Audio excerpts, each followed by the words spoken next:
Jenazah warga asal Takalar, Sulawesi Selatan ditahan oleh seorang rentenir yang menagih utang. Peristiwa ini terjadi di Dusun Bontolu, Desa Bontolu, Kecamatan Galesong, Kabupaten Takalar. Jenazah itu ditahan dan tidak boleh dikebumikan sebelum membayar utang.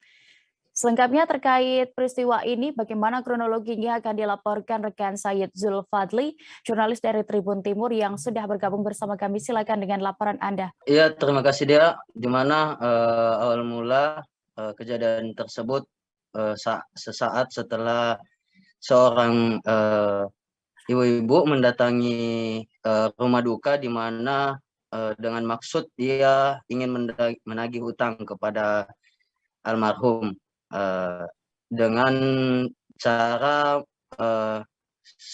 jika tidak dilunasi utang tersebut, ia berusaha menahan agar jenazah almarhum tidak dimandikan terlebih dahulu hingga utang tersebut lunas, sehingga terjadilah sempat keributan, cekcok, adu mulut begitu terhadap si rentenir dan warga dan keluarga serta kerabat almarhum, sehingga menurut kepala dusun setempat, warga setempat itu berusaha mengamankan si rentenir dulu di salah satu rumah atau kediaman warga setempat.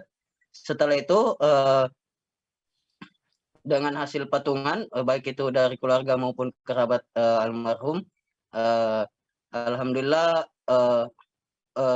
uang sebesar 2 juta itu telah terkumpul dan diberikan kepada si penagih utang ini. Setelah dilunasi, proses pemakaman atau proses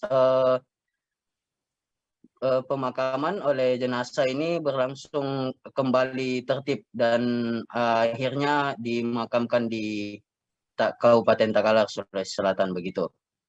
Dia. Baik, terima kasih untuk laporan Anda. Selamat bertugas kembali. Terima kasih sudah nonton.